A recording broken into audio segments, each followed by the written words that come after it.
Hej og velkommen til Garnrids strikke-podcast. Jeg hedder Gitte, og det er ved at være rigtig lang tid siden, jeg har pottet herinde. Der er sket rigtig meget siden jeg podcastede sidste gang, og som de faste kan se, så er mine anatomiplakater pillet af væggen, fordi at jeg er færdig med min uddannelse som sygeplejerske. Så nu har jeg lidt mere overskud til at både strikke og til at podcaste. Så det bliver dejligt at gå foråret med. Jeg har alligevel været lidt produktiv, fordi det er et stykke tid siden, og jeg har fået strikket noget. Og noget af det er ud af hovedet, og noget af det er for opskrift. Jeg er ikke den bedste til opskrifter altid. Nogle gange så går der lidt ged i det, og det skal jeg vise jer lige om lidt. Fordi jeg havde pillet noget op 3 gange. Jeg havde lige været en tur ude at rejse, og så havde jeg taget noget strikketøj med. Og efter jeg pillede det op 3. gang, så tænkte jeg, nu gider jeg simpelthen ikke mere. Så strikkede jeg sådan, hvad jeg synes, at det skulle se ud. Og det blev meget pænt. Nu skal jeg vise jer det. Det synes jeg i hvert fald selv. Det er en t-shirt ud af hovedet. Jeg har slået op med italiensk opslagning. Synes jeg bliver pænt og elastisk. Og så det her mønster, som ikke skal se sådan her ud. Men I ved jo ikke, hvordan det skal se ud, så jeg ved heller ikke, om jeg skal... Man kan også se, at der er lidt cookie i det her. Hvis jeg viser den anden side, der er en lille kaffeblæt på. Så ligner det måske mere sådan nogle træer eller et eller andet. Men jeg synes faktisk, fordi det ser sådan meget ens ud, at det er okay. Så den får lov at leve sit liv som t-shirt i bomuld, som jeg snart er færdig med. En rigtig forårsbebuder, vil jeg sige. Og den var dejlig at strikke. Jeg var på Gran Canaria, hvor det var 25 grader, så det var faktisk det var okay at sidde og strikke. Jeg strikkede også noget andet på ferien, og det var også okay, selvom det var uld. Så det var jo ikke sådan svedende varmt om fingrene. Ikke for mig i hvert fald. Men den er lavet i, hvad er det hedder, når det ikke er line? Det kan jeg se her. Det kan jeg ikke se. Men I ved, den der anden, som er næsten magen til line, men ikke er line. I sådan en, ikke kridhvid, fordi jeg har den også i hvid i line, og der er den, ja, man kan nok ikke se det her, men den er lidt mere gullig, den her i line. Men det er den, der er bomuld og viskose og noget hør. Så det bliver super lækkert. Jeg glæder mig til, den er færdig, og jeg overvejer lidt, om der skal være lange ærmer i, eller om det bare skal være sådan en lille kort ærme med noget rib ligesom op i halsen. Det tror jeg egentlig, det skal være, hvis jeg skal være sådan helt ærlig. Men I må selvfølgelig gerne sige, hvis I har prøvet at strikke med lange ærmer, og det ikke bliver tungt. Altså umiddelbart føles det jo ikke tungt. Og jeg tror, at jeg kommer til at bruge omkring til denne her, som er, jeg vil skyde på størrelse large, omkring max 300 gram. Max 250-300 gram. Så det er jo ikke fordi, det er så tungt. Jeg har også lavet en anden en i det her garn, som heller ikke er tung. Jeg får ikke gået med den så meget, fordi den er lidt bred over ærmerne, så den her har jeg lavet lidt mere tight her på ærmerne. Den anden, den er sådan lidt, den står sådan lidt ud. Det synes jeg måske ikke er det flotteste. Men hyggeligt at være tilbage. Dejligt at se jer. Eller dejligt at vide, I er der i hvert fald. Jeg kan ikke rigtig se jer. Og hvis jeg ikke ser så super brun ud, så er det simpelthen fordi, at det bliver man heller ikke af at ligge og strikke ind i skyggen. Så. Men dejligt var det. Det her tørklæde, det har jeg lavet for 2 år siden, men jeg har ikke fået hæftet ender før for en måned siden, hvor det lå sådan og kaldte på mig. Og jeg synes simpelthen, det er så smukt, men jeg havde det bare lidt stramt med alle de der ender, der skulle hæftes. Det var derfor, jeg ikke havde gjort det. Men hver gang jeg har det på, så får jeg simpelthen så mange kommentarer. over hvor flot det er, og hvad er opskriften og sådan noget. Og det er jo ikke nogen opskrift, det er måske inspireret af Steven West, hvor man slår op her. Og så er det noget tofarvet patent, som I kan se, er jeg jo ikke ekspert i det, men det lykkedes mig da. Og så de her bobler, som også er Steven West inspireret. Der er ikke super meget mohair i det her, fordi jeg er ikke sart, men jeg kan ikke så godt lide, når det er oppe i halsen. Det kilder helt vildt. Så det er kun i enderne, og dem kan jeg sådan booke ind, så det er ikke så slemt. Men alle mine rester tog jeg med på sommerferie i Italien for et par år siden, og strikkede det her. Og det er jo ikke perfekt, men det er alligevel perfekt rundt om halsen. Som I kan se, så er det ligesom om den bølger den nederste kant. Fordi jeg går fra nogle retmasker til tofarvet patent, og det fylder åbenbart lidt mere. Men jeg synes ikke, det gør noget, når man har det rundt om halsen. Og kanterne, der har jeg forsøgt at lave sådan en I-cord hele vejen. Men ellers er det strikket af rester i bomuld. Nej, ikke bomuld, sludder. Silke og merino for det meste, kan jeg se. Silke og merino og noget jakke. Den er simpelthen så smuk, den jakke her. Jeg farver jo garn en gang imellem, når det tager mig. Og den der jakke, den er med silke og jakke og merino. Den her er single spun, det betyder en tråd. Men den er så smuk og virkelig blød. Jeg overvejer at strikke, jeg har det i ufarvet, og den er sådan lidt, den er jo lidt brungrå, fordi det er ufarvet. Så jeg overvejer at strikke sådan et Mary-svøb i det. Det tænker jeg vil være rigtig flot, hvis der nu kommer nogen, der skal have babyer i familien. Det er ikke usandsynligt. Men denne her lille klud, også fordi den er jo ikke så stor, så den rager ned i alt muligt. I ved godt, når man har sådan nogle sjaler og halsterklæder på, når man så bukker sig fremad, så ryger det ind i alt muligt. Det gør det her ikke. De her snutter er perfekte, og man kan jo lige putte dem herind, hvis det er. Og samtidig er det stort nok rundt om halsen, så. Og det passer jo til rigtig meget tøj, fordi det har så mange farver. Virkelig glad for det. Overvej at strikke et til. I nogle andre farver måske. Who knows? Rester har jeg nok af. Det får man hurtigt, ikke? Så jeg har også haft gang i en anden ting på ferien, vil jeg lige vise. Det er, jeg kan selvfølgelig ikke huske det nu, men det er fra Lene Holme Samsøs nye bog, der hedder Heatherhill. Jeg har strikket en ting. Jeg kan ikke huske, om jeg viste den sidste gang. Jeg viser den lige nu. Denne her, den er vanvittigt blød. Den er lavet i bouclé, og så sådan en tynd tråd af. Så strækker jeg mig lige.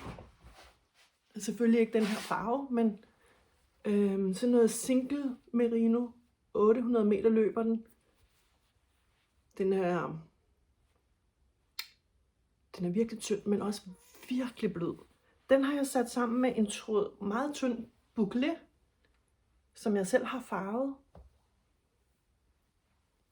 Og i kanterne her har jeg lavet et dobbelt af den der tynde merino. I sådan noget dobbeltstrik. Fordi det giver sådan lidt kontrast. Det er det eneste sted, jeg har sat den på. Jeg har ikke sat den på i ærmerne eller andre steder. Men her, og jeg har ikke lavet knaphuller i, fordi at jeg tænker, at der skal være sådan nogle trykknapper i. Sådan nogle lidt store, rustikke trykknapper i. Det tror jeg kunne være flot. Men den er jeg meget, meget glad for. Den er rigtig, rigtig blød. Og den er jo sådan en rigtig forårsfarve. Så den er også fra Lene Holme Samsø. Og hvad hedder den? Den hedder Moulinet, er jeg sikker på. Så den der Heatherhill, den har jeg. Altså, jeg vil jo gerne strikke alle opskrifterne, ligesom jeg gjorde i Ego-strik. Jeg har næsten strikket det hele i Ego-strik, men jeg har, som jeg sagde, lidt svært ved nogle af de der opskrifter, og jeg prøvede den, der hedder Carter, hvor man starter oppefra og laver snoninger, og jeg kunne de der mønstre, altså Jeg kan jo godt lave mønstrene, jeg kan godt strikke alt muligt, men jeg kunne simpelthen ikke få det til at passe i mit hoved. Så tænkte jeg, så prøver jeg nedefra. Der gik også skid i det. Så jeg lod den ligge, og det kan være, at på et tidspunkt, at jeg får nogle strikkekundskaber, så jeg kan strikke den, for jeg synes, den er vanvittigt flot. Men så strikkede jeg så denne her, som også er fra Heather Hill, som er 4 stykker. Man slår op nede, altså man strikker nedefra, det var det, jeg vil sige.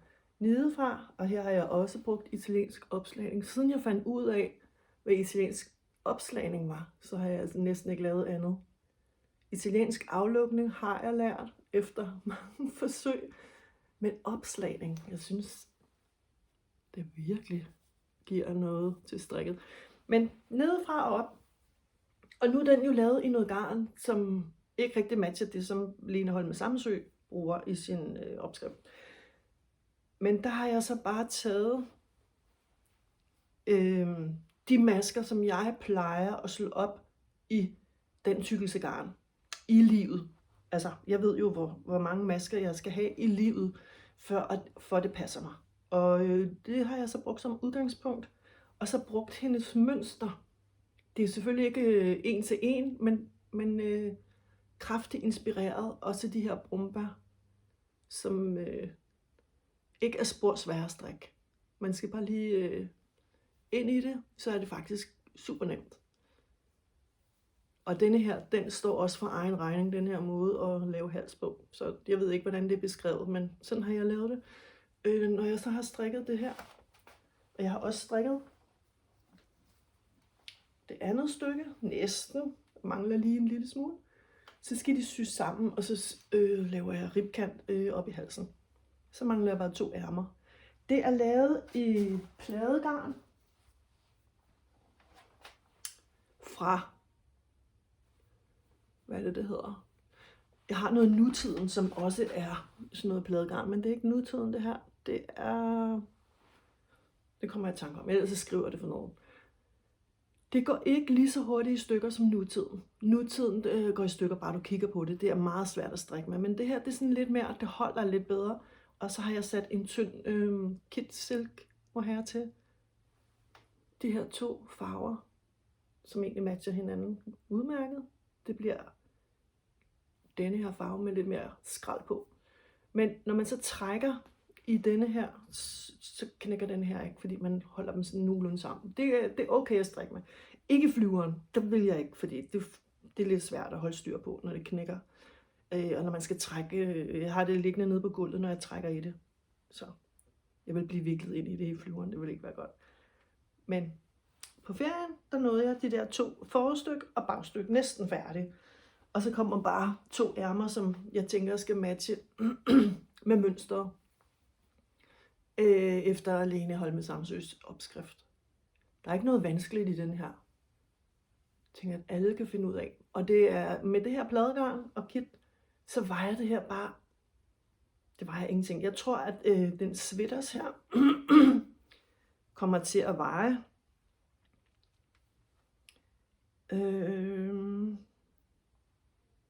200 gram pladegarn, og så skal jeg have mohairen, som jeg har brugt 1 mohair, 2 mohair. Så jeg kommer nok til at bruge 5 mohair, hvis jeg skal have langærmer i. Så omkring 325 gram. Det synes jeg ikke er tungt. Den virker utrolig let. Og det med pladegarn, det er jo, at det er utrolig temperaturregulerende. Jeg elsker det simpelthen. Det er behøver ikke engang være en tyk trøje i det. Men fryser man, og man tager sådan en her på, man får varme i løbet af 5 minutter. Og så er det ikke fordi, at man sveder uhæmmet af det. Det er ikke sådan, at man bliver varmere og varmere. Jeg synes, det er utroligt temperaturregulerende. Passer også til mit halsstænger. Dejligt. Virkelig glæder mig til at få den færdig, men til sidst var det virkelig dødssygt at sidde og strikke det der mønster. Altså. Så derfor var det, at jeg slog op til den hvide, som jeg havde taget garn med, den jeg lige viste før.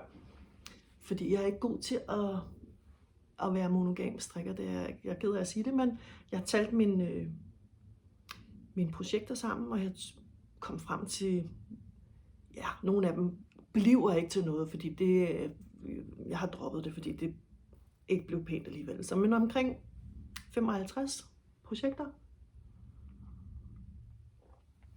Og lige pludselig, så er der jo rigtig mange ting færdige på en gang, og nogle gange så går der jo måneder, hvor der ikke sker noget, fordi strikker lidt på den ene, strikker lidt på den anden, og så tænker man, og tager det bare lang tid. Men sådan er det jo, når man springer fra det ene til det andet. Til gengæld så får man jo hurtigt noget færdigt, når man sådan lige får strikket et ærme her, og en fod der, og så. Apropos fod, så har jeg har strikket strømper sidste år. Nej, forrige år. Sidste jul, var det ikke den jul, jeg snakker, men sidste jul igen, der strikkede jeg jo adventsgaver til mine børn og mine svigerdøtre og børnebørn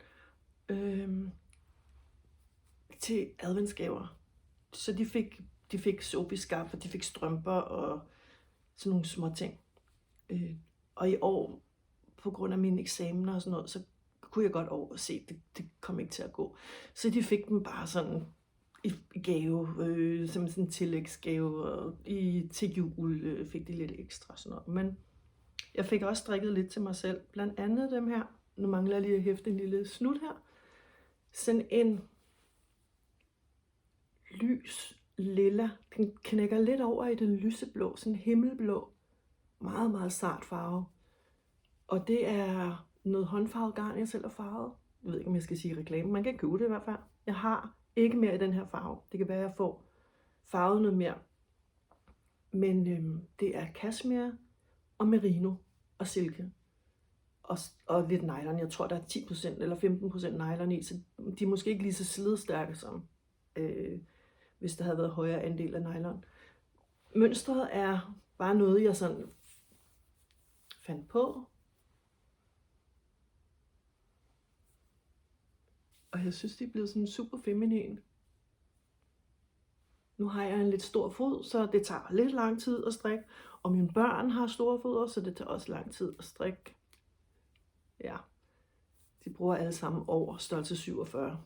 Så det tager altså pænt lang tid og bruger pænt meget garn. Men jeg plejer at slå 60 masker op, både til mig selv og til mine børn, fordi det er jo ikke tykke ankler, fordi de har lange ben.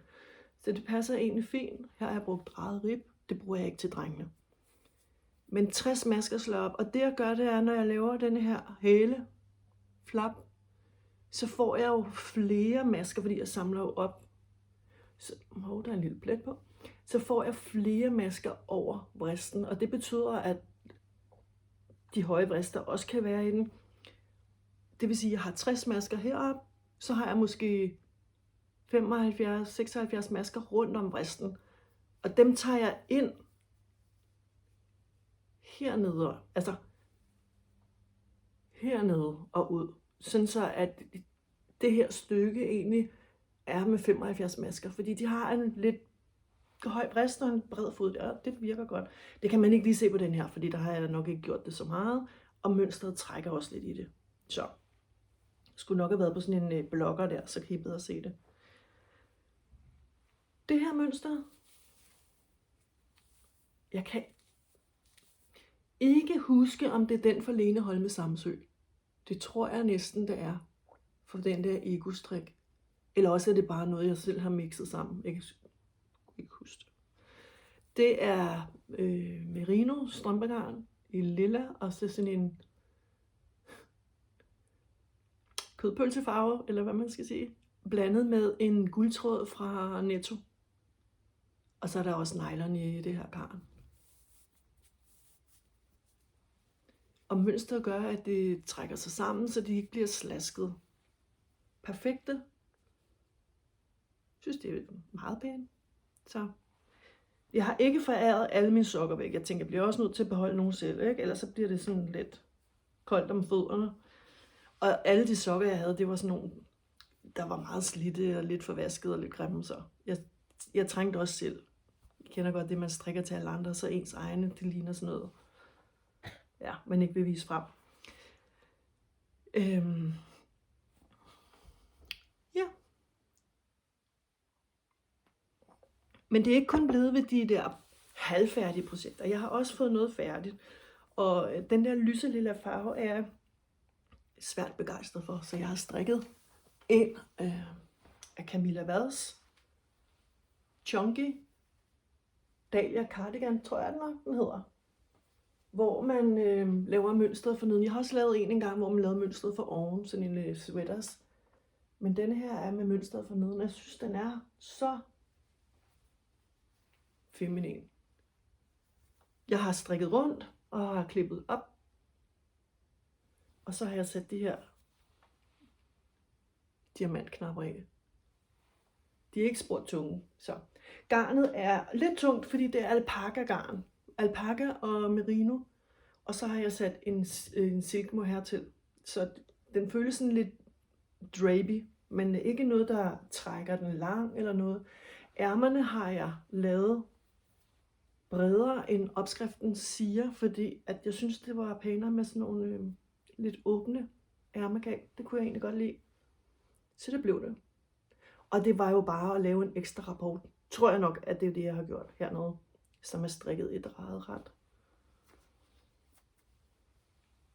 Og det er også noget håndværkergarn. Jeg tror, jeg har brugt 400 gram. Det er en... det løber vist 230 meter per 100 gram. Så 4 af dem. Og den er jo sådan rimelig bred. Der er god plads, men den er kort. Så den er super flot over sådan nogle kjoler og nederdele. Ja, den er jo pæn i det hele taget. Men den er ikke super lang. Det kan jeg godt lide, når den også er bred. Altså, når der er positiv is, så synes jeg, at jeg drukner, hvis det bliver for langt, samtidig med, at det er bredt. Jeg er en høj pige. Jeg er 1,84. Fik jeg skubbet til det. Jeg er 1,84, så jeg kommer til at se, det er ikke godt. Nej. En anden ting, jeg har lavet, som også er kort, er fra denne her bog. Nej, det er den faktisk ikke. Ikke fra den her bog. Det er en bog, som jeg har købt her i efteråret, om alle mulige opskrifter fra Norden. Og der var denne her i. Jeg ved ikke, om nogen af jer kan kende den. Den er strikket i Rauma i deres FIVEL, tror jeg det hedder.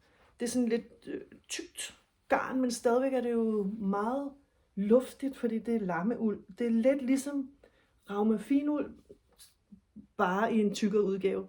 Så der er masser af luft i garnet. Det giver sådan en utrolig lethed i garnet. Den er heller ikke overdrevet tung, selvom den er hvad hedder det? Den er jo næsten i dobbeltstrik, ikke? Prøv at kigge på bagsiden. Fordi det er vævestrik. Altså den er varm. Den er god varm. Den har jeg også strikket rundt. Jeg kan ikke huske, hvad opskriften siger. Jeg tror også, den siger, at man skal strikke rundt og klippe op. Og det er overhovedet ikke noget problem. Jeg har klippet den op. Og så har jeg zigzagget den. Og så har jeg bare bukket den rundt. Jeg syede den lidt pænt på, så man ikke kan se den. Man kunne også sætte et bånd på, men det synes jeg faktisk ikke var nødvendigt. Og så samlet masker op og strikket knapstolper. Jeg har ikke fundet nogen knapper, jeg synes vil være pæne i den her, så den har ingen knapper lige nu. Jeg kan lige prøve at tage den på. Den er også ret lang på ærmerne. Faktisk så lang, at den kan få sådan et lille buk for neden. Og det er jo dejligt, fordi så kan jeg lige gøre sådan her, hvis det er, at det er sådan lidt koldt om håndledene, når man er ude. Og den er også lidt kort. Prøv at kigge her. Den når mig sådan lige til hoftebanen.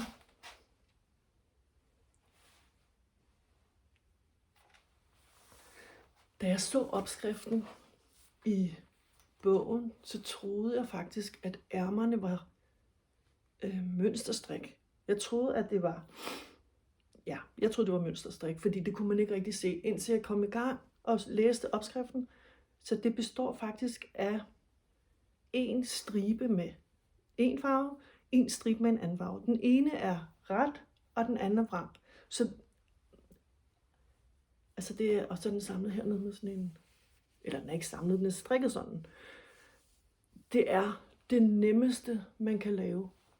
Og alligevel så synes jeg, det giver sådan en helt utrolig effekt at strikke det.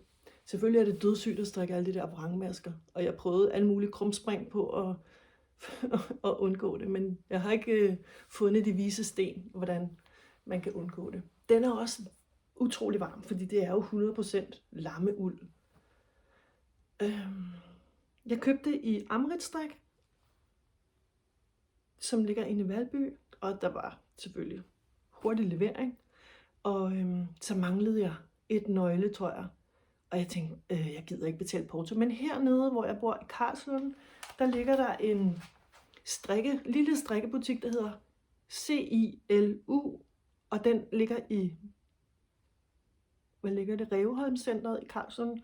Og den har åben om onsdagen, og så er det noget med den første lørdag i hver måned. Så, men hun har et fint udvalg af Rauma. Faktisk rigtig stort, og nogle rigtig lækre garner, hun har. Hun sælger også håndfarvet garn. Ikke mit, men en andens. Ærgerligt, men sådan er det. Men der kan man jo, hvis man bor i nærheden af Karlslunde, købe garn der om onsdagen. Ja, jeg ved det godt. Det her er faktisk foran. I kan se den der samling. Det skulle være der, den var klippet op. Fordi så ville det dække over, at de ikke stod sådan helt sammen. Men det blev det ikke, og det er ikke til at se, hvis man har den på. Og det er jo ikke noget, jeg lægger ikke mærke til det. Det kan godt være, at nogen tænker, Gitte, hvorfor har du gjort det sådan? Jeg tror simpelthen, jeg havde jo også en underlig samling foran, så det var sådan, det blev. Jeg kan ikke huske hvorfor, men jeg synes, at jeg er godt tilfreds med den her opskrift. Og den er også her i Ravlanden, der fører man farven igennem hele vejen, så det ikke skifter. Det synes jeg også er en god effekt. Den, der er i bogen, mener jeg, at var strikket i, var det mørkeblå, tror jeg? Mørkeblå er den samme. Den er grå, man kan ikke rigtig se den, er musegrå og brun, chokoladebrun. Den i bogen var vist i den der meget mørkebrun, eller slår mørkeblå, og den er også rigtig flot. Den kunne jeg også godt have tænkt mig, men jeg blev jo nødt til at beslutte mig for, hvilken farve det var. Så jeg er egentlig godt tilfreds med den her mørke chokoladebrun. Så gå på opdagelse i Revholmscenteret i Karlslunde, hvis I står og mangler noget garn. Det ligger op på første sal over det gamle Aldi, hvis I er kendte i området. Og ellers nåede jeg heldigvis at blive færdig med den her cardigan til min ferie. Den er så super anvendelig. Så blød, og ja, men den er ubeskrivelig. Den er også fra Heather Hill, og den er strikket rundt, og så har jeg klippet den op. Og det tror jeg faktisk ikke, at den er i opskriften. Det tror jeg, de strikker frem og tilbage, og det gider jeg ikke, når det er mønsterstrik. Det er alt for svært for min hjerne at finde ud af. Så det var nemmere at strikke den rundt og klippe den op. Og så her i Ravlanden er der 2 vrangmasker, og så er der sådan en retmaske, der følger. Det synes jeg er en rigtig flot effekt. Og den er blevet strikket nedefra og op. Så jeg vil sige, den er ikke svær. Det tager tid. Her har jeg strikket med 3 tråde, som alle sammen er fra Garnusal. Jeg har strikket med en tråd I Will Follow i flødeskum, tror jeg den hedder. I Will Follow er en vanvittig tynd lammeuld, som løber 800 meter, tror jeg, per 100 gram. Og meget, meget blød. Man kan også strikke 2 tråde sammen. Det har jeg gjort til sådan noget babystrik. 3 tråde sammen. Den bliver rigtig blød, og selvfølgelig varm, fordi det er lammeuld. Og så var der en effekttråd.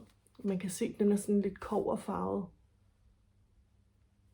Det er den, der giver det der brunlige, gyldne skær. Det er viskose, 75% viskose og 25% bomuld, eller også var det 75% bomuld og 25% viskose.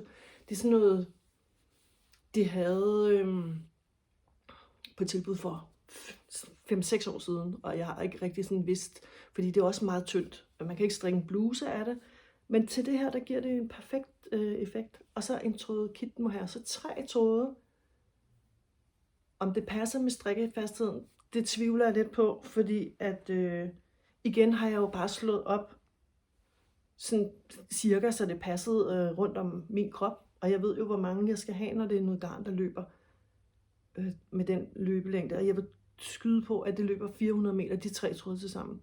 Lidt under hedder det. 360 per 100 gram. Så på den måde har jeg regnet frem, og så har jeg taget mønstret selvfølgelig. Og der, hvor der er perlestrik, det er der, hvor man sådan kan tage det ind eller ud, efter hvor stor krop man har. Der har heller ikke nogen knapper i. Men det har ikke forhindret mig i at tage den på ferie. Den har været rigtig god, fordi at de der lidt kolde aftener, som egentlig ikke var kolde, det var mig, der, jeg ved ikke, mine gamle knogler er blevet lidt sarte med alderen. Så det har været dejligt, fordi den er lidt let og luftig. Jeg tror, jeg strikker den på pind 4,5. Så, men jeg kan godt lide, at man strikker efter det garn, man har, og ikke sådan nødvendigvis er bundet til det originale garn. Og hvis man har så meget erfaring, at man kan se, at ribben for neden passer, så kommer det også til at passe deroppe af som regel. Ærmerne har jeg lavet sådan lidt slim, fordi det synes jeg passede godt til den her cardigan. Jeg ved godt, at opskriften er med flere masker herude. Men det er jo ikke sådan, at den sidder stram. Den er jeg rigtig glad for. Jeg har improviseret hernede under, fordi I kan se, udtagningerne har jeg lavet. Og så har jeg lavet nogle blade hernede under. Tror jeg heller ikke, der var på begge to. Det synes jeg klædte den her. Der kan man jo gøre, som man har lyst til. Så det er bare mig, der har improviseret en lille smule. Det kan jeg næsten ikke lade være med. Kender I det? Man tænker, der skal lige lidt der. Men opskriften, mønstrene er ikke svære. Det er de ikke. Der er diagram til bladene foran og til de der grene, eller hvad man kan sige, der kører op. Der er diagram. Så det er egentlig lidt lige til. Den er ikke så svær at gå i gang med. Så jeg kan godt se, at jeg har alligevel produceret noget. Jeg havde også strikket en sweaters til min mand, men jeg kan simpelthen ikke finde den. Jeg ved ikke, hvor han har gemt den henne. Jeg havde lavet sådan en, hvad hedder de der, petit knit zipper. Den, hvor der er lynlås heroppe, i sådan en meget, meget mørke turkis. I en tråd, ikke rigtig kitsilk, men det der, hvor det er blandet med kitmohair og noget kunststof. Fordi det bliver knap så langhåret, og min mand er ikke sådan helt pjattet med, at det er langhåret. Men det giver en god blød effekt til garnet, som er DK-vægt. Jeg købte på Garnudsalg sådan noget merino på tilbud. Så fik han det. Jeg har ikke set ham gå med den endnu, men altså kommer han. Men denne her, i min søgen efter den der, så fandt jeg den her inde i hans skab. Den har han heller ikke gået med. Men den er i det samme merino fra Garnudsalg. Der er altså kun én tråd. Der er ikke noget kitmohair med. Det er sådan en rigtig vinter sweaters, hvor jeg har improviseret lidt mønster her.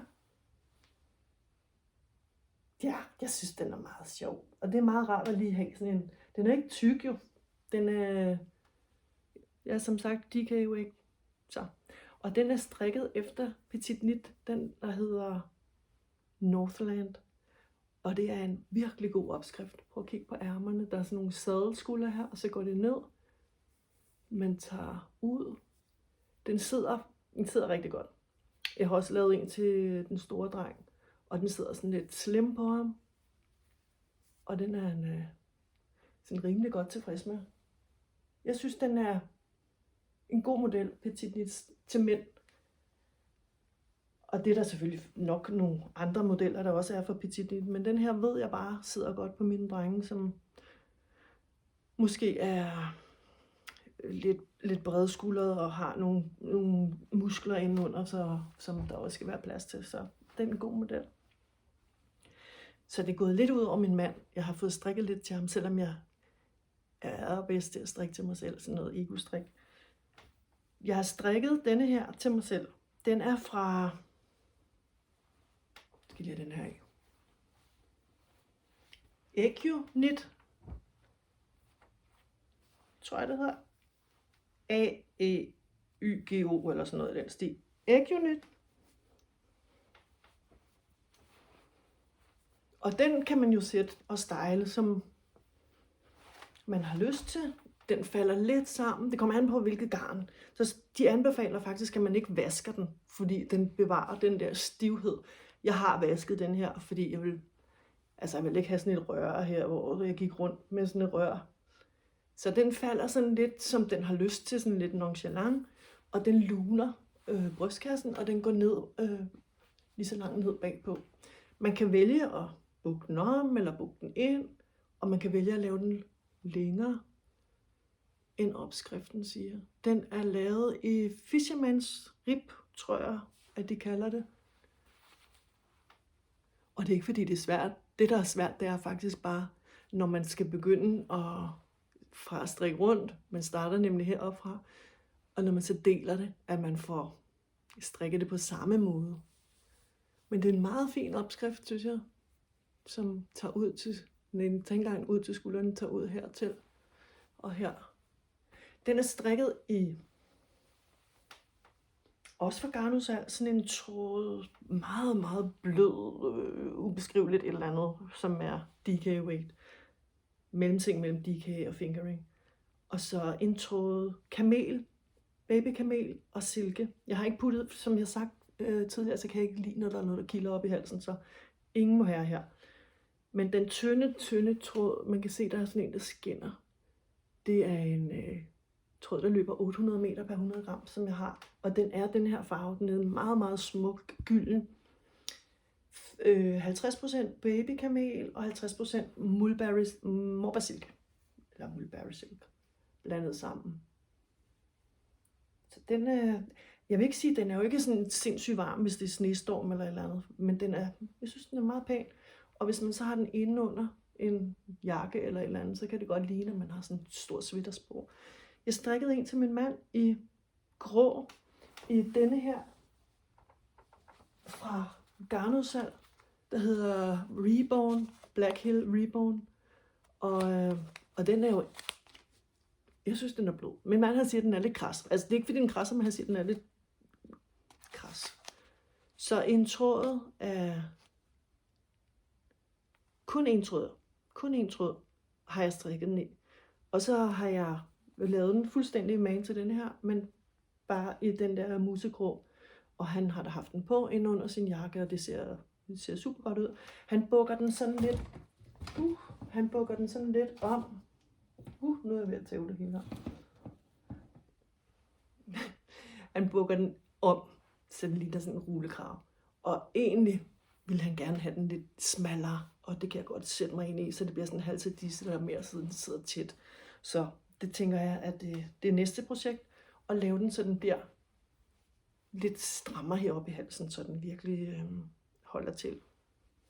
Men det er altid godt at have nogle projekter. Og apropos stram i halsen, så har jeg strikkede faktisk en petit knit, den der Celeste. Jeg gjorde det ikke efter opskrift. Jeg tænkte, det er jo bare, ja, det er næsten fornemt at bare lige kigge på mønstret og så strikke mønstret. Så det er det, jeg har gjort. Jeg har strikket mønstret. Og så synes jeg bare, at det var sådan nogle kedelige farver. Det var noget garn, jeg havde, som jeg skulle have brugt. Sådan noget 100% uld, superwash uld, fra Viking Garn, tror jeg det hedder. Men farverne, jeg er jo mere til noget, der er lidt mere, ja, farverigt. Og så spurgte jeg min mand, også fordi jeg kunne se, fordi jeg bruger ikke opskrift, så kunne jeg jo se, da jeg havde taget ud til krop, at den blev okay bred. Så spurgte jeg, om det var noget for ham, og det ville han gerne have. Og denne her, den sidder altså meget stram. Hvis det var til mig, så ville jeg nok lave den om, og så lige lave den lidt løsere. Den er godt nok strikket oppefra og ned, men man kan jo sagtens lige plukke den op, og så lave den om. Men han vil gerne have den sådan her. Og jeg har lavet den rigtigt. Jeg synes, det er så grimt, når man laver en rullekrave med opslåningskanten, så den vender forkert. Altså, den er jo ikke super pæn. Så opslagningskant, jeg kunne jo også have lavet en italiensk, det kunne jeg jo bare have gjort, men det har jeg altså ikke gjort af en eller anden grund. Men så har jeg gjort det, så det stadigvæk er pænt på den rigtige side. Men han vil gerne have, den er stram, når han skal have den på ud. Og det giver jo også mening, fordi mænd tager jo noget på, så de ikke skal fryse. Ikke for at være måske, min mand i hvert fald, ikke for at være smart. Så ærmerne her mangler lige noget rib. Den anden mangler rib. Og her har jeg lavet italiensk aflukning. Og så er den ved at være færdig. Om den så kommer ind i skabet bag ved alle de andre, han ikke bruger, det ved jeg ikke. Det må tiden vise. Men den er meget pæn til ham. Hvad synes I om den her model til mænd? Er det noget, jeres mænd måske vil løbe skrigende væk fra, eller kunne I også godt lokke dem i den her? Jeg ved ikke, om han plejer ikke at sige noget for at være flink. Så jeg tror, at han synes, den var meget pæn. Nu må vi se, om han går med den. Og den er ikke kras, det er den ikke. Den er bare en svitters. Jeg synes ikke, den krasser i halsen. Så jeg håber da, at han gider gå med den. Jeg havde håbet på, når jeg tog på ferie. Jeg havde 3 strikketøjprojekter med. Og denne her, i den her projekttaske fra Netto. Ja, jeg har altså ikke så mange projekttasker. Men denne her er også en model, jeg selv har lavet. Man kan jo kopiere den. Eller man kan finde noget, der er tilsvarende. Jeg har strikket, skal jeg lige vise det, oppefra. Jeg startede heroppe med at lave sådan nogle lange bånd på begge sider. Og så arbejdede jeg mig ned til nogle trekanter, hvor jeg lavede nogle udtagninger på begge sider. Og så samlede jeg det og strikkede rundt. Så det bliver sådan en halterneck. Binder den her om. Og så er det jo med negativ is. Det er jo ikke sådan en, der bliver, forhåbentlig bliver den ikke stor og slasket, fordi det er jo superwash merino, men fordi der er så meget negativ is,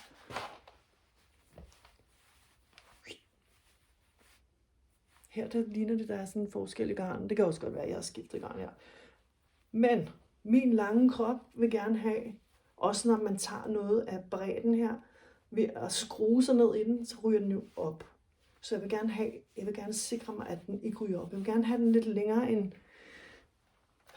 end man måske normalt vil lave den. Jeg kunne jo også bare have stropperne her, men så synes jeg måske, at brysterne lige ved at falde ud. Så jeg fik alligevel strikket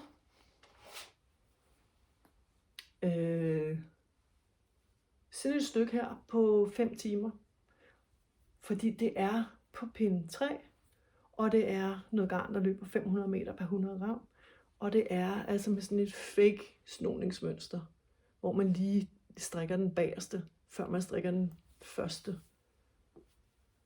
Men jeg synes, det er et sødt mønster. Og jeg glæder mig til, den bliver færdig. Man kan have den ind under en skjorte eller en jakke, og man kan selvfølgelig også bare bruge den som soltop. Omme bagpå er den lige over. Ingen digedar der. Garnet er mit eget håndfarvet garn. Jeg har det i, og det skal man vel sige, reklame. Jeg har det i forskellige farver. Prøv at se her. Ups. Og det er vanvittigt blødt. Man kan sagtens have det direkte på kroppen. Denne her superwash merino, 500 meter per 100 gram. Wow, flot i den her farve. Og så har jeg denne her, som er den samme som den, jeg har strikket. Og så har jeg sådan en grå, som er ikke solid, men semi-solid. Der er lidt spil i denne her. Det vil også være vanvittigt flot i grå. Det er det, jeg har tilbage. Så hvis man har lyst til det, så skriv. Så finder vi ud af det. De er jo ikke vanvittigt dyre. 150 kroner per 100 gram. Og til denne her top, fordi det er jo sådan noget tight stretch, hvor er 200 gram. Hvis man nu gik op med nogle større pinde, så kunne man jo også, så var den gennemsigtig. Det synes jeg måske heller ikke er det fedeste. Eller man kunne bare selvfølgelig have en bikini-top indenunder, eller en BH indenunder. Gå op på en større pind, eller strikke en anden model. Så. Men i hvert fald er det sådan, så de fleste kan holde ud og have det direkte på kroppen. Virkelig behageligt. Og med Superwash, der har det jo med at blive lidt større. Så det er derfor, jeg også har strikket den sådan lidt med negativ is. Fordi det kan godt finde på at udvise ikke så meget i det her stretch mønster. Så det bliver alt for slasket. Det tvivler jeg på. Jeg har strikket en masse sweaters og bluser i det her garn. Og det arter sig faktisk okay. Det bliver ikke uformeligt eller stort eller noget. Jeg gør det, at jeg håndvasker Superwash Merino. Det ved jeg godt, der er blandet meninger om det. Man kan også måske vaske det i maskinen, jeg ved det ikke. Selvfølgelig kan man det. Det hedder Superwash jo. Men jeg vasker det i hånden, fordi jeg har ikke brug for, at det kører rundt inde i min vaskemaskine i så lang tid. Så snavset er mit strik ikke. Så jeg skyller det op, og så centrifugerer jeg det med 1200-1400 omdrejninger. Og når det så kommer ud, så er det jo, det er ikke tørt, men det er meget semitørt. Og så lægger jeg det i den facon, jeg gerne vil have. Jeg trækker lidt i ærmerne, jeg skubber det lidt sammen der, hvor det skal være. Og så lader jeg det simpelthen ligge indtil det er knækstørt, og så har det perfekt facon. Fordi Superwash betyder ikke, at det udvider sig, når du har det på nødvendigvis. Medmindre det er vanvittigt tungt. Så selvom jeg har faktisk en cardigan, som er i sådan noget chunky Superwash Merino. Og første gang jeg vaskede den, så tænkte jeg bare, holy moly. Den var meget lang på ærmerne. Men ind i centrifugeringen, og så lægge den på gulvet, lægge den i facon, og så når jeg har den på, den bliver ikke længere på ærmerne. Overhovedet ikke. Den ændrer sig ikke. Det er ikke sådan, at den bliver en anden facon, når den får min varme, og jeg har den på. Slet ikke. Den bliver ved med at have den samme facon. Og så kan man jo tage diskussionen om Superwash er bæredygtigt og alt muligt. Men det garn, jeg importerer, er Superwash behandlet ud fra en masse strenge krav og opfylder alle mulige øko-certificeringer og sådan noget. Så det er selvfølgelig er det bedst at bruge noget ubehandlet uld, men der er så nogen, der aldrig får brugt noget, eller de får vasket det forkert, og så er det bare spild arbejde og super ærgerligt. Og det kan jeg sagtens sætte mig ind i, at der er behov for begge dele. Man skal måske bare gøre det med begrænsninger, så man ikke bare kører løs derudad, men hver vores smag. Sådan er det jo. Der er jo noget for os alle sammen. Nede her, hvor jeg bor, der ligger der også en det er ikke en garnbutik, det er mere sådan et lager, men de reklamerer også på Facebook nogle gange. Og jeg fik at vide engang, det hed Vadil, men de udtaler det selv for Vadil, så det hedder Vadil. Og de sælger store pakker med uld, og jeg tror også, de har noget kitmohair. Det er ikke så meget blandingsprodukter, de har. Og de har i grå og hvid og de der farver. Og så kan man så selv farve. De har også nogle farvekurser, tror jeg, og de har nogle farver, som man kan lære at farve det selv. Men jeg købte noget gråt, som løber 800 meter per 100 gram, og det er single spun, det vil sige, det er ikke med flere tråde, det er én tråd. Og jeg synes, for at være helt ærlig, så krasser det af helvedes til. Undskyld. Men det er, jeg anede ikke, hvad jeg skulle lave af det. Og selvfølgelig, når det bliver vasket første gang, så bliver det blødere. Det er udmærket godt klar over. Men jeg vidste ikke rigtig, hvad jeg skulle med det. Jeg synes, det er super flot i den her musegrå farve. Og så havde jeg købt noget i denne her Drops Alpaca Silk. Den her, den er godt nok rosa. Den, jeg har brugt her, er nok mere naturfarvet, grå. Og sat sammen, en tråd af den der lammeuld, sat sammen med en tråd af den her alpakasilk, og så en tråd, og så slår jeg så ret og vrang derudad, har jeg lavet en hue. Jeg manglede simpelthen en hue, som var lidt mere alsidig end dem, jeg havde. Så. Og man kan bruge den som sådan en slouch, hvor den falder ned bagpå. Det synes jeg er meget sødt, og den er let og varm. Eller man kan folde den.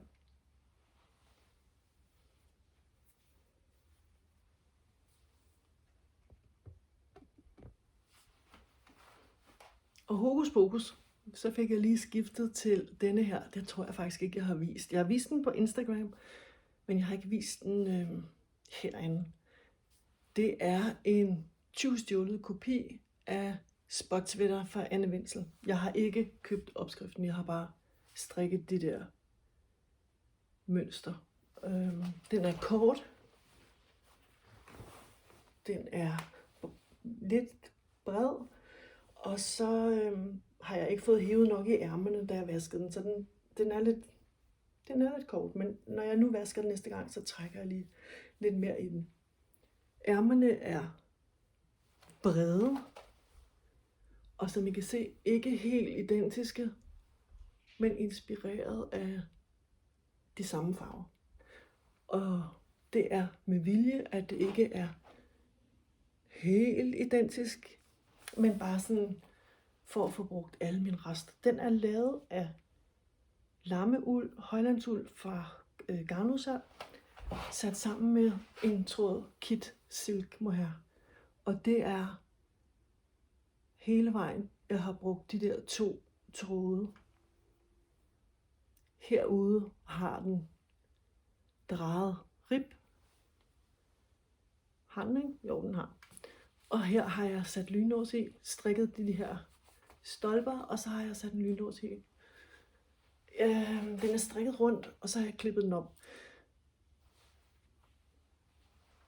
Nu har jeg en krave indunder, så gør jeg, at den sidder sådan lidt underligt. Men det er også en, der passer til alle mulige farver, fordi den selv har alle mulige farver. Samtidig med, at jeg synes, den er vildt flot, og den er super behagelig. Jeg elsker lammeuld.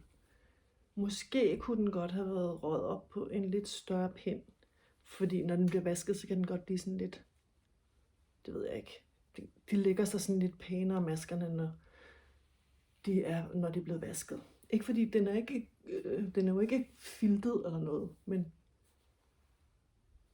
ja, for at få lidt mere luft ind i den. Og så har jeg ikke lavet den så sindssygt lang, som Anne Wenzel har lavet her under armene, fordi når man så trækker armen op, så får man hele sweater sådan op. Det synes jeg ikke, der var nogen grund til. Bagfra. Og som de skarpe kan se, så er Ravlanden jo ikke lige så flot som på originalmodellen. Men jeg er meget godt tilfreds med at få brugt mine rester på den her sweaters trøje. Og den sidder faktisk godt, den her lynlås. Nogle gange kan det godt sådan lidt bulke, eller hvad man kalder det. Og her sidder den bare sådan helt snorlige. Ja, den er jeg glad for. Og det er bare almindelig Ravland, hvor man tager en ud på hver anden omgang, ligesom alle andre sweater. Så der er ikke noget, der er anderledes ved den her. Jeg har lavet den så nemt jeg kunne for mig selv. Men den er også varm, fordi det er jo dobbelt garn. Fordi det er mønsterstrik hele vejen. Og det tager rigtig lang tid. Men fordi det er, at man skifter, eller det har jeg gjort, hele tiden skifter farve, så skal man lige se, hvordan det ser ud. Så man skal lige se, hvordan det ser ud med den der, og man skal lige. Så det går okay hurtigt at få lavet den. Jeg synes, det er, altså også dem, der ligger på nettet, de er jo så smukke. Elsker dem. Men her med lidt bredere ærmer, det synes jeg klæder den her model. synes jeg. Jeg er glad for den. Men jeg har stadigvæk mange rester, så det kunne være, at man skulle lave en til. Jeg har snydt. Jeg har sat sådan en hårbøjle på med hår. Det er ikke mit eget hår. Hvis I tænker, gud, har hun siddet og flettet? Det har hun ikke. Det er bare en, jeg har købt på nettet. Så jeg har snydt. Jeg talte om det der vadil-skarn før. Nu fik jeg ikke fat i en grå. Jeg tog den, der var sådan lidt lyse tyrkis. Men I kan se, den er lidt tynd. Og den, nej, jeg løg. Jeg sagde 800 meter per 100 gram. Det er faktisk 500 meter per 100 gram, kan jeg se. Og det er 100% uld fra New Zealand og Skandinavien. Denne her. Det kan godt være, den ser grå ud, men den er sådan lidt lys turkis. Den har jeg sat sammen med en håndfarvet kitmohair. En jeg selv har farvet. Og I kan se, der bliver sådan nogle striber. Sådan nogle lidt vilde striber, eller vild dyr, eller et eller andet. Og det kalder man for pooling. Og det synes jeg, at i starten så tænker jeg, gud, hvor er det grimt, det gider jeg ikke have. Så den har jo ligget.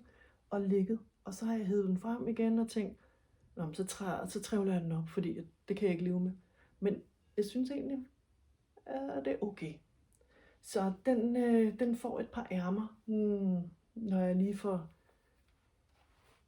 placeret den i den der rækkefølge, jeg skal strikke i. Det er noget, jeg bare har strikket ud af hovedet. Et eller andet mønster her, som jeg har fundet på nettet. Og også de her isblomster. Det er også fra en eller anden bog, jeg har liggende heroppe i skabet. Og det er selvfølgelig en anden farve. Den her mørke, turkise farve, det er den, jeg fortalte, at jeg skal strikke til min mand. En sweater i den der mørke turkise. Den, som vi ikke kan finde. Den slutter med sådan en rullekant for neden. Og ærmerne skal nok være lidt det samme som kroppen. Så en lidt crop model. Men jeg synes, den er pæn. Den vinder ved, at den har ligget og marineret lidt. Det gør den faktisk. Det er perlestrik, og så er det patentstrik. Og så det der mønsterstrik. Så. Og jeg har masser af det der fra vadil, det der lammeuld, så den skal nok blive færdig. Og jeg har også masser af det andet kitmohair. Så jeg ved ikke rigtig, hvordan den skal se ud heroppe i halsen. Det kan være, at det bare bliver sådan lidt kort, ombukket, en ret, en vrang. Måske, eller også en rulle. Jeg ved det ikke. Nu må vi se. Først skal den have nogle ærmer. Der er mange af de her projekter, der skal have ærmer, kan jeg se. Af en eller anden grund, så tror jeg vil starte med ærmerne næste gang. Fordi det er ligesom om, at det er lidt svært selvfølgelig, hvis man strikker op fra ned og starte med ærmerne. Det kan jeg godt se. Men når man er nået til inddelingen, så kunne man jo starte med ærmerne. Og det gjorde jeg også en gang. Jeg strikkede 2 ærmer på en gang, og det var dejligt, fordi kroppen er hurtigt strikket, synes jeg. Det er ligesom om ærmer, det tager bare lidt længere tid. For mig i hvert fald. Der var lige en kort afbrydelse før. Der benyttede jeg mig lige af at finde den her frem, som er strikket i nutiden. Og en tråd kitmohair. Men kun heroppe i det brune er der kitmohair. Det var simpelthen fordi, ellers så blev mønstret for mokket.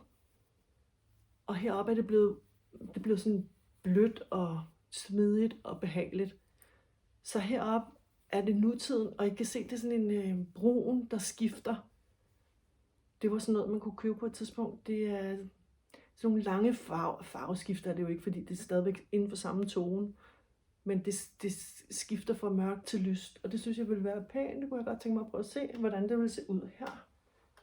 På denne her model, som jeg også har kopieret groft fra en strikkedesigner. Jeg har ikke købt opskriften, jeg har bare kigget på mønstret. Jeg har lavet det ene af dem, og det er i dobbelt nutiden. Men altså selvfølgelig på en pind, som Jeg havde først strikket det på en mindre pind og tænkte, hvad er det, der er galt? Det blev så mokket i forhold til her, eller stampet, eller hvad? Nej, det var ikke stampet, men det var i hvert fald alt for tæt. Så måtte jeg have det op på en større pind. Det er ligesom, når jeg strikker ærmer, så strikker jeg det måske åbenbart for stramt. Så men et ærme, næsten færdigt. Et ærme to go. Det er svært at strikke i det her garn.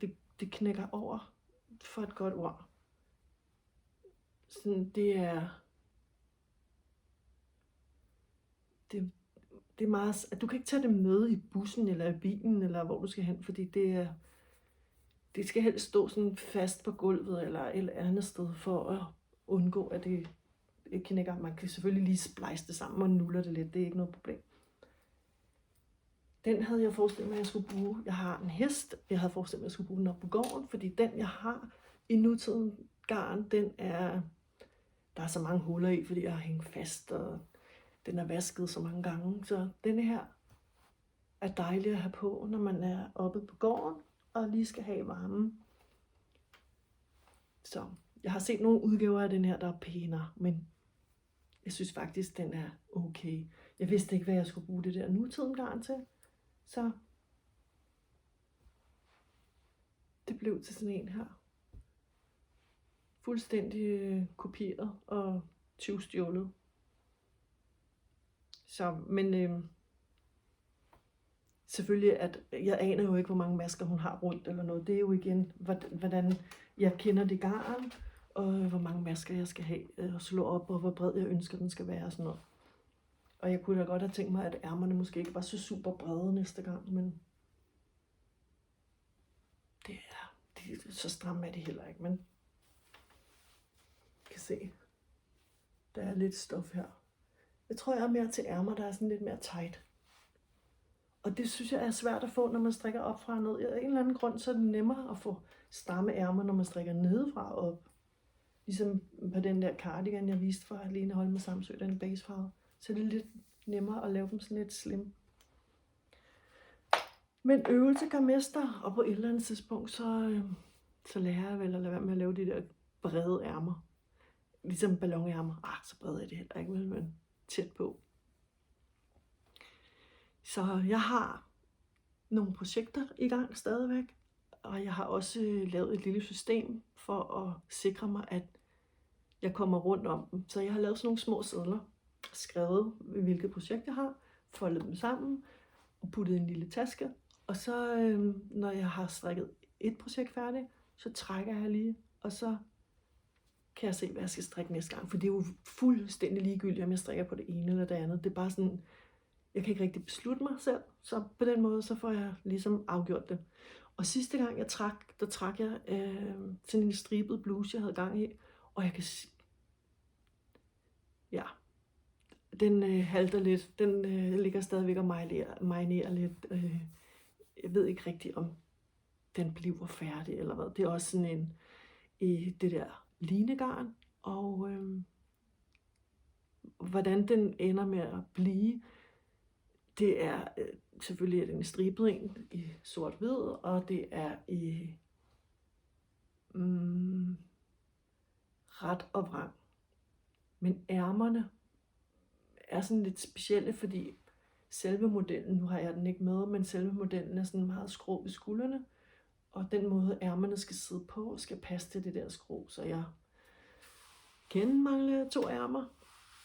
Men måske næste gang vi ses, så har jeg den færdig, så kan jeg jo vise jer, hvad det er. Jeg skriver her på selve skærmen, hvad det er, jeg strikker navnet på, fordi nogle af dem kunne jeg ikke huske, mens jeg sad her og snakkede. Men så skriver jeg det lige og viser billeder af den sweater, som min mand ikke kan finde, som jeg ikke kan finde, som ligger og roder rundt inde i skabet et eller andet sted. Så, men tusind tak, fordi I gad at se med. Dejligt at lige få vist alt mit strik frem igen. Eller, jeg har jo vist det, noget af det, men altså noget af det har jo, I kender det, det skubber noget andet væk, fordi det er super spændende, og så ender det andet nede i køen som nummer 4 eller 5, og så bliver det taget frem, når man ikke har andet at strikke på. Men jeg håber næste gang, at den der pink med Plotolobi bliver færdig, så jeg kan vise jer den. Så men, jeg håber vi ses, og tak for at I gad at kigge med. Hej hej.